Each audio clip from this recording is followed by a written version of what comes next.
성령 강림절은 레드데이는 아닙니다. 성령 강림절은 붉은색을 뜻하는 이유는 성령께서 불의 혀같이 각 사람 위에 임했던 사건을 기억하고 있기 때문입니다.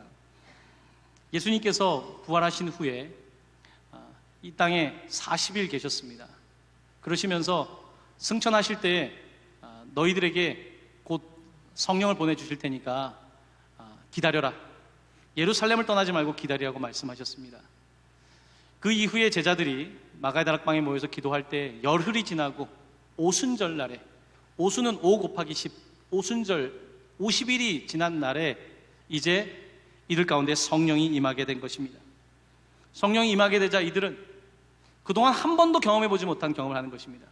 성령은 우리가 일상생활에서 경험하는 것이 아니라 우리가 다시 거듭나는 경험이기 때문에 그들은 이 경험을 하면서 놀라움을 금치 못하게 됩니다. 여러분, 성령은 우리 그리스도인들은 반드시 받아야 합니다. 그리스도인이 된다는 것은 교회를 다니는 철치골, 교회를 다니는 사람이 되는 것이 아니라 크리스천, 그리스도인이 된다는 것은 성령을 받고 예수를 주로 고백한다는 의미입니다. 우리가 성령을 받아야 하는 이유는 무엇이냐면, 오늘 본문은 성령을 받기 전에 그들은 말 못하는 우상에게 끌려갔다는 것입니다. 말 못하는 우상, 그것이 성공이든 권력이든 무엇이든 성령을 받기 전에는 우리의 육체의 법을 따라서 살았는데, 성령을 받고 성령의 법을 따라 살다 보니까 이제는 육체가 지배하는 삶이 아니라 하나님의 영이 지배하는 삶을 살아가게 된다는 것입니다. 성령을 받아야 되는 이유는 성령을 받지 않으면 내가 죄인인 것을 깨닫지 못합니다. 여러분, 교회를 다니는 사람들보다 착하게 사는 사람들이 세상에 많이 있습니다. 사람들은 그것을 가지고 그리스도인들을 향해서 교회 다닌다고 더 착하냐라고 묻는데, 지금 우리는 단지 착한 이야기를 하는 것이 아닙니다. 성경이 우리에게 말하는 것은 우리가 죄인임을 깨닫는 것이 중요하다는 것입니다. 그런데 세상에서 내가 조금 선하게 산다, 착하게 산다는 것이 중요한 것이 아니라 내가 죄인임을 깨닫고 그리고 나를 구원할 분이 필요하다는 것을 믿어야 되는데, 바로 예수 그리스도만이 나를 구원하시는 분임을 믿는 것, 이것은 스스로 할 수 없다는 것입니다. 자기의 생각으로 할 수 있는 것도 아니고 자기의 경험으로 할 수 있는 것도 아니고, 성령을 받을 때에 우리는 비로소 내가 죄인이라는 사실을 깨닫고, 그리고 내가 구원자가 필요하다는 것, 그리고 예수 그리스도가 구원자임을 깨닫게 된다는 것입니다. 죄인이라고 하는 것은 그냥 내가 죄인입니다가 아니라 내가 비참한 죄인이라는 것입니다. 내가 죽을 수밖에 없는 너무나 비참한 인간이라는 사실을 영적으로 깨닫고 예수 그리스도를 나의 주로 고백하게 되는 것입니다. 그래서 오늘 본문 가운데 3절 말씀은 성령으로 하지 아니하고는 누구든지 예수를 주시라 할 수 없느니라 라고 말씀하고 있습니다. 성령을 받아야 하는 이유는 성령을 받아야만 예수를 주님이라고 고백할 수 있기 때문입니다. 사랑하는 성도 여러분, 성령을 받으시길 바랍니다. 성령을 받고 예수를 입술로만 주라고 고백하는 것이 아니라 당신이 나의 주인이시고 나는 당신의 종입니다, 이와 같은 삶의 시야의 전환점이 생겨날 수 있기를 바라는 것입니다. 그렇습니다. 우리는 성령을 받아야 합니다. 자, 그렇다고 한다면 성령을 어떻게 받을 수 있겠습니까? 오늘 이 오순절 성령 강림절에 우리가 성령을 받는 방법은 예수님의 방법대로 한다면 예루살렘을 떠나지 말고 성령을 기다리는 것입니다. 성령은 이게 내가 원해서 받는 것이 아니라 내가 기다리고 있는 거예요. 여러분, 상대방에게 내가 그 사람을 좋아한다고 하지만 그 사람이 나를 좋아하는 것은 내 의지로 되는 것이 아닙니다. 우리가 하나님께 나아갈 때에, 내가 하나님을 기다릴 때에 하나님께서 하나님의 때에 성령을 주신다고 약속하셨습니다. 성령은 선물입니다. 여러분, 선물을 받으려면 여러분 어떻게 해야 됩니까? 물론 모르는 사람에게 선물을 줄 수도 있지만 보통 선물이라고 하는 것은 관계가 생겨날 때 주는 것입니다. 우리가 성령을 받기 위해서는 관계가 생겨나기 시작해야 합니다. 관계가 생겨나기 위해서는 처음에는 아직 성령을 받지 못했지만 교회를 드나들면서 관계를 맺기 시작하는 것입니다. 하나님에 대해서 알아가고, 아직까지 세례를 받지 못했지만 계속해서 구도자라 그러죠. 계속해서 하나님이 누구이신지 그를 깨닫기 위해서 관계성을 맺기 시작할 때에, 그때에 이제 조금씩 문이 열리기 시작합니다. 자, 그런데 성령은 그저 왔다 갔다 한다고 받는 것은 아닙니다. 성령을 받기 위해서 예수님께서 예루살렘을 떠나지 말고 기다리라고 하셨을 때에 제자들이 했던 일이 있습니다. 바로 사도행전 1장 14절 말씀입니다. 저와 함께 이 구절의 말씀을 한마디로 한 목소리로 봉독하도록 하겠습니다. 여자들과 예수의 어머니 마리아와 예수의 아우들과 더불어 마음을 같이하여 오로지 기도에 힘쓰더라. 아멘. 성령을 받은 방법은 기도했다고 준 건 아니지만 기도함으로써 하나님과의 관계를 더욱더 돈독하게 할 때에 하나님이 정하신 때에 성령을 주셨다고 성경은 말씀하고 있습니다. 이렇게 우리가 성령을 사모해야 되고 성령 받기를 위하여 기도해야 되고 성령에 대한 간절한 마음으로 내가 어떻게든지 육체의 인생이 아니라 하나님의 영적인 삶을 살아야겠다는 그와 같은 결단이 있을 때에 하나님의 방법으로 성령을 주시는 것입니다. 성령을 받게 될 때 그러면 어떤 일이 벌어지게 될까요? 자, 첫 번째입니다. 성령을 받게 되면 우리에게 첫 번째 일어나는 일은 구원의 확신을 갖게 되는 것입니다. 내 스스로가 구원할 수 없다는 사실을 알게 되고 예수님이 날 위해 돌아가셨다는 사실이 그냥 머리가 아니라 가슴으로 확신을 갖게 되는, 성령은 흔히 일컬어서 인친다는 표현을 씁니다. 성령이 인치셨다는 것은 우리가 확신이 없는 거예요. 그런데 성령이 임하실 때 도장을 찍어서 인을 치셔서 내가 정말로 죄인이고 내가 예수 그리스도를 통하여 구원받았다는 확신을 갖게 되는 것이 바로 성령의 역사인 것입니다. 성령을 받게 되면 예수를 구주로 영접하고 구원의 확신을 갖게 되는 것 뿐만 아니라 이제는 죄 짓는 것이 싫어지기 시작합니다. 죄라고 하는 것이 밉습니다. 그래서 세상 속에 나아가지만 죄에 가까이 가는 것이 우리가 세상에 몸을 담고 있지만 싫어지는 것입니다. 그 전에 좋아했던 것들이 싫어지고 이제는 내 육체에 따라 사는 것이 아니라 하나님이 기뻐하시는 것이 무엇인지에 따라서 내 삶의 방향이 바뀌게 되는 것, 바로 이것이 성령의 역사입니다. 감리교의 창시자인 웨슬리 목사님은 성령을 받을 때 어떤 일이 일어나는가, 그는 이런 표현을 사용합니다. 우리의 마음이 이상하게 따뜻해진다. 그의 표현 그대로입니다. 우리의 마음이 이상하게 따뜻해진다고 표현합니다. 성령을 받을 때에 우리에게 따뜻해짐의 현상이 나타난다는 것입니다. 이 따뜻해짐의 현상이라고 하는 것은 우리가 선한 일을 할 때도 따뜻해질 수 있고 좋은 영화를 보거나 좋은 관계를 맺을 때도 따뜻해질 수 있지만 이와 같이 우리가 인간 사회에서 경험하는 따뜻함과는 다른 영적인 차원의 따뜻함이 생겨난다는 것입니다. 또한 성령을 받을 때에 우리 가운데는 풍성함이 생겨나기 시작합니다. 내 상황이 바뀐 것도 하나도 없고 내 지금 여건이 바뀐 것도 하나도 없는데 따뜻함이 있고 풍성함이 있는 것입니다. 그래서 어떤 권사님은 저한테 그런 말씀을 하십니다. 목사님, 밥을 먹지 않아도 저는 배가 부릅니다. 저는 이 말씀을 듣고 저에게는 적용이 안 되더라고요. 저는 밥을 먹지 않으면 배가 고픈데 그 권사님께서는 밥을 먹지 않아도 배가 부르다는 겁니다. 무슨 표현입니까? 그 정도로 지금 자신 안에 하나님의 성령의 역사가 있다는 말씀 아니겠습니까? 성령의 역사는 이렇게 우리에게 구원의 확신뿐만 아니라 삶의 풍성함을 제공해 줍니다. 자, 그리고 세 번째입니다. 성령을 받을 때 나타나는 세 번째, 오늘 말씀드릴 핵심적인 포인트입니다. 바로 그것은 은사입니다. 성령의 은사를 받는다. 은사라고 하는 말의 어원은 카리스마입니다. 카리스마. 우리가 카리스마 하면 뭔가 권위 있는 사람을 일컬어서 카리스마라고 하지 않습니까? 카리스마라고 하는 이 말의 뜻은 나의 공로가 없지만 받게 된 특혜, 은혜 가운데서도 특혜를 말하는 것입니다. favor. 우리가 어떤 자녀를 특별히 사랑하지 않습니까? favor.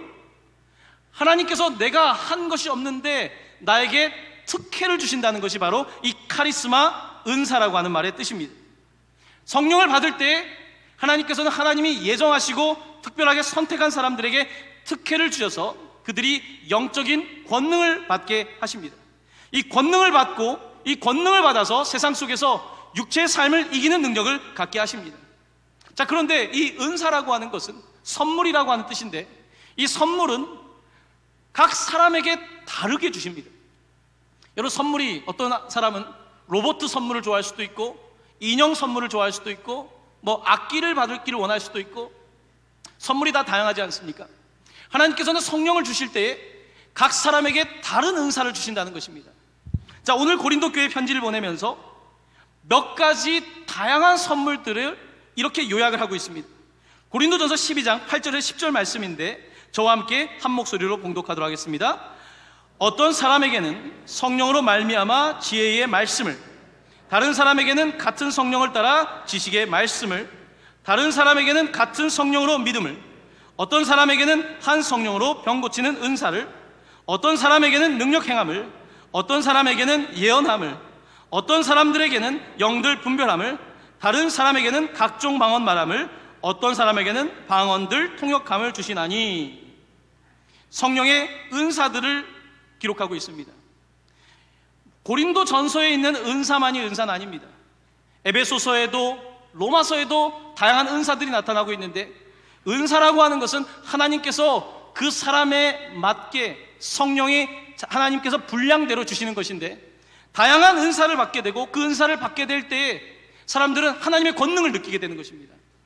내 머리로 그냥 하나님을 생각하는 것이 아니라, 머리로 그냥 하나님이 있을 거야, 하나님이 계시지, 당연히 천국이 있고, 이렇게 머리에 있는 것이 아니라 구원의 확신을 마음으로 믿게 될 뿐만 아니라 하나님께서 은사를 주심으로 말미암아 더 확신을 갖게 되는 것입니다.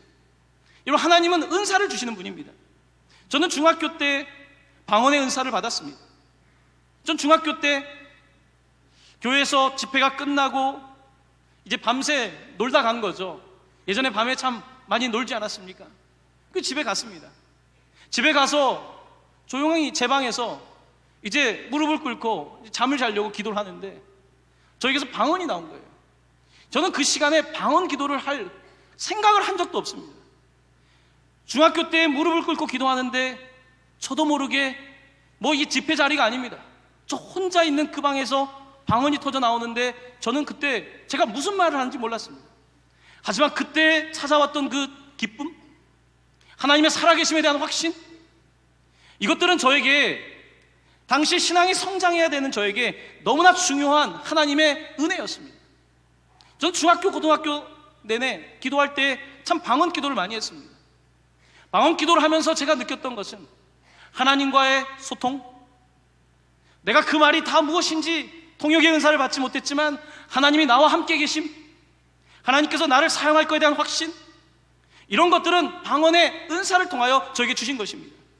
믿음이 연약한 자들에게 방언을 주심으로 말미암아 하나님이 정말이시구나, 하나님이 그냥 내가 머리로 생각해 보니까 창조주가 있어야 돼, 이러한 사변적인 인간의 논리에 의한 결론이 아니라 성령께서는 우리에게 은사를 주심으로 말미암아 하나님이 나타나게 하시는 것, 매니페스테이션, 나타나게 하시는 역할을 감당하시는 것입니다. 바로 이것이 성령의 은사입니다.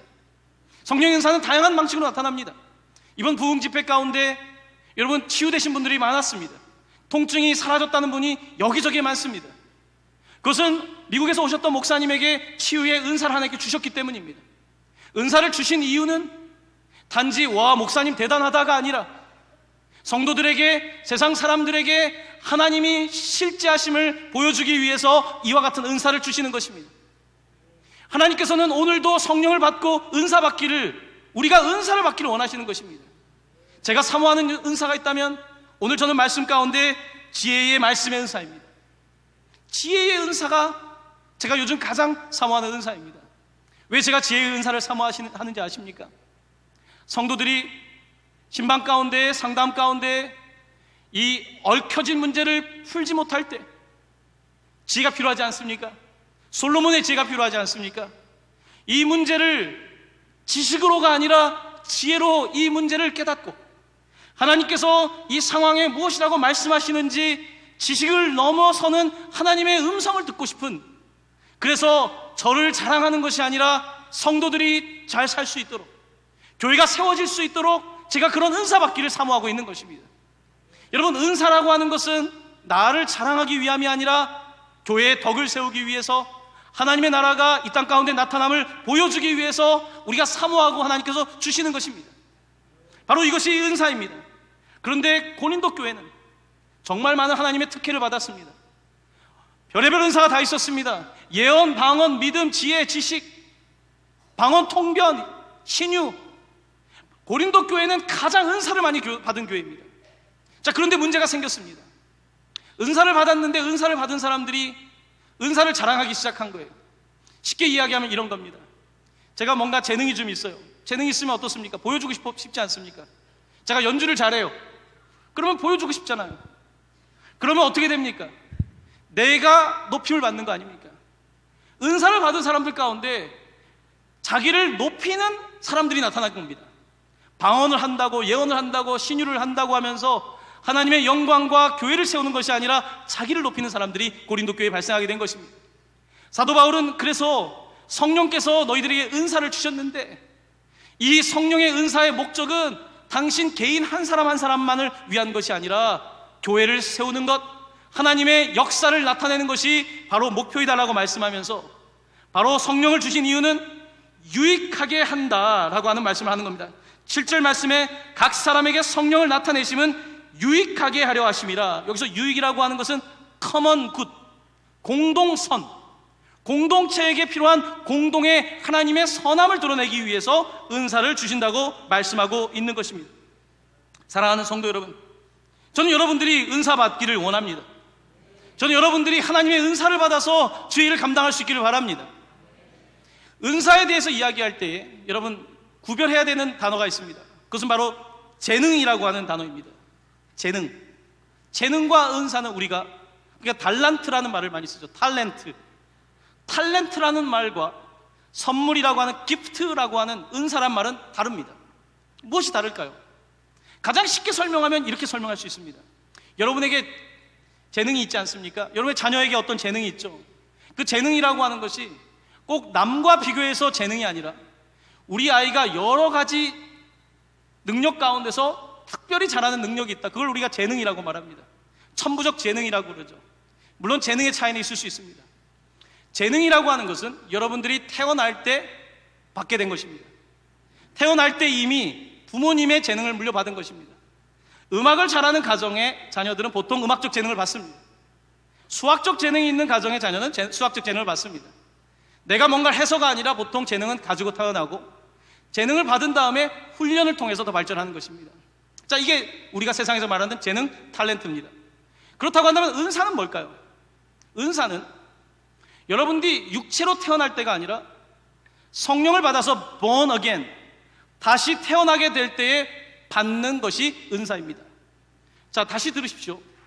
재능은 여러분들이 육체적으로 태어날 때에 천부적으로 받은 것을 재능이라고 한다면 은사는 여러분들이 다시 second birth, 두 번째 거듭나게 될 때에 성령을 받아서 그때 여러분들이 받는 하나님의 선물이 바로 은사입니다. 자, 차이를 분명하게 아시겠습니까? 자, 여기에서 우리가 이제 생각해 볼 것이 있습니다. 자, 그러면 은사와 재능을 좀 더 구체적으로 비교를 해볼 수 있는데, 여러분 베드로의 예를 제가 한번 들어보겠습니다. 어부였던 베드로에게 그는 고기 잡는 것이 몸이 부모님께 잘 받았을 수 있겠죠. 그가 나중에 설교할 때에 놀라운 설교자가 되었는데 그에게는 스피치에 말의 재능이 있었을까요? 우리는 알 수가 없습니다. 근데 그가 예수님의 수제자가 된 걸 보면 그가께 리더십이 있었던 사람인 것은 분명합니다. 그에게 어부였지만 발견되지 않았던 재능이 그에게 있었을 겁니다. 하지만 그가 그런 재능이 발전돼서 그가 설교자가 된 것이 아닙니다. 이게 재능이 발전돼서 된 것이 아니라 하나님께서는 베드로에게 그가 성령을 받을 때에 그에게 은사를 주셔서 그가 은사를 받고 하나님의 말씀을 전할 때에 사도행전은 오순절날 그 사건 이후에 3,000명의 사람이 그의 설교를 듣고 회심했다고 말하고 있습니다. 무슨 말씀이냐면 그가 3,000명을 회심시켰던 것은 그의 재능이 아니라 성령을 받고 은사를 받고 나서 이루어진 일이라는 것입니다. 은사는 성령을 받을 때 이루어지는 것입니다. 여러분, 나에게 음악적 재능이 있다? 그 재능입니다. 재능은 하나님의 영광을 위해서 꼭 사용하는 것은 아닙니다. 내가 음악을 잘한다고 해서 그것이 하나님을 위한 것 전혀 무관할 수 있습니다. 내 밥벌이로 끝날 수도 있고 나의 영광을 위한 것이 될 수도 있습니다. 하지만 내가 하나님께 성령을 받고 음악적 재능이 하나님의 영광을 나타내고 사람들에게 하나님의 살아계심을 증거하게 될 때 이것은 은사가 되는 것입니다. 은사라고 하는 것은 그러므로 반드시 성령을 받을 때에 나타나는 것입니다. 여러분, 은사라고 하는 것은 그 몸의 비유로 통하게 됩니다. 어떤 사람은 손의 역할을, 어떤 사람은 발의 역할을, 눈, 귀, 다양한 성령을 받았을 때 한 몸의 지체가 되는데, 현대 어떤 주석가는 이 교회의 몸을 오케스트라에 비유해서 이렇게 설명을 하더라고요. 여러분, 악보가 있습니다. 오케스트라 연주를 하기 위해서는 악보, 우리 그리스도인에게 있는 악보는 뭡니까? 우리에게는 어떤 노래가 있습니까? 우리에게는 구원의 노래가 있습니다. 예수께서, 그리스도께서 구약 성경부터 이미 약속하신 성령의 말씀에 따라 이루어진 놀라운 구원의 노래가 이곳에 있습니다. 또한 말씀이 육신이 되어서 예수 그리스도께서 이 땅에 오셔서 우리에겐 구원의 노래가 있습니다. 자, 그런데 이 노래가 들려지기 위해서는 악보 자체로 될 것이 아니라 이 소리가 퍼져나가야 합니다. 하나님께서는 이 소리가 퍼져나가게 하기 위해서 여러분 한 사람 한 사람을 부르신 겁니다. 마치 오케스트라에 현악이 있고 관악이 있고 타악이 있는 것처럼, 그 안에도 수많은 세미한 악기들이 있는 것처럼 하나님께서 각기 다른 은사들을 주셔서 하나님께서 여러분들로 하여금 아름다운 구원의 노래를 하기를 원하시는데, 바로 지휘의 역할을 하는 것이 성령이십니다. 성령께서 소리를 조정하는 것입니다. 여러분, 오케스트라를 하면 이런 게 있다고 저는 들었습니다. 그 안에도 좀 서로 누가 더 위냐라고 하는 편견이 있다고, 맞는지는 모르겠습니다.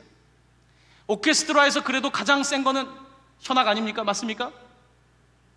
다 중요하지만 그래도 현악이 더, 그 중에서도 바이올린, 이게 으뜸이라고 생각합니다. 그 다음에는 이제 관악이 되겠죠. 목관, 금관. 가장 그 안에서 조금 뒷전으로 밀리는 게 뭡니까? 타악기입니다. 심벌, 캐스터네츠도 있고 뭐 이런 거 있지 않습니까? 이렇게 오케스트라에는 다양한 악기들이 있는데 결국은 이 컨덕터, 지휘를 하는 지휘자의 손에 의해서 이 강약이 조절되는데, 성령께서 강약을 조정한다는 것입니다. 성령이 하나 되게 하신다는 것입니다. 그래서 아름다운 구원의 노래를 만드신다는 것입니다. 자, 그런데 고린도 교회에 이런 문제가 발생한 겁니다. 이제 현악팀이, 현악이 최고라는 거예요. 그래서 현악을 열심히 연주하는 거죠. 그러다 보니까 이쪽 금관을 하는 사람들이 더 세게 부는 거죠. 더 세게 불면서 금관이 최고다. 그랬더니 이제 타악기가 화가 난 거죠. 이 자식들 심벌질을 막 쳐버리는 거죠. 여러분, 이렇게 오케스트라에도 서로 다양한 소리가 있는데 이 소리를 하나로 만들지 않으면 이 노래는 엉망의 노래가 되고 맙니다. 이것은 우리에게 무슨 말씀을 하냐면, 우리가 성령의 은사를 받았다고 하는 것은 내가 점점 성숙해져야 된다는 것입니다. 내가 성숙해짐으로 말미암아 다른 사람의 이야기를 들어야 된다는 겁니다. 성령 하나님께서는 우리에게 다양한 은사를 주셨는데 이것을 나를 드러내기 위한 소리로 만드는 것이 아니라 전체 구원의 소리를 만들기 위해서, 구원의 노래를 만들기 위해서 함께 하나가 되어 이것을 연주해야 된다는 것입니다. 한 성령 안에 하나의 몸이 되고 하나의 구원의 노래를 만들 때에 놀라운 일들이 벌어지게 되는데, 바로 초대교회에 있었던 성령의 역사입니다. 바로 이 땅 조선 땅에 있었던 성령의 역사입니다. 놀라운 역사가 펼쳐지게 됐던 것은 바로 성령의 일이었습니다. 저는 오늘 성령 강림 주일에 부천 동방교회 성도들이 성령을 받고 구원의 확신을 누리고 풍성한 삶을 누릴 뿐만 아니라 은사 받기를 간절히 원합니다. 여러분이 은사를 받고 내 재능을 가지고 그저 사는 인생이 아니라 하나님이 주신 은사를 받아서 이제 주의 영광을 위하여 살아가는 그런 인생으로 탈바꿈 되기를 바랍니다. 부천 동방교회에 은사를 받은 사람들이 하나가 되어서 사람들이 보면서, 우와, 저 사람들 대단한 사람들 아닌 줄 알았는데 어마어마한 사람들이구나. 저들을 통하여 서프라이즈, 성령은 서프라이즈입니다. 성령은 놀라게 하는 것입니다. 사람들로 하여금 놀라게 하는 성령의 역사는 바로 우리가 받을 때에 나타나는 현상인 것입니다. 사랑하는 성도 여러분, 성령을 받으시기를 바랍니다. 성령을 구하시기를 바랍니다. 성령 충만하시기를 바랍니다. 부천 동강교회 안에 성령의 역사가 가득하기를 예수님의 이름으로 간절히 축원합니다. 아멘.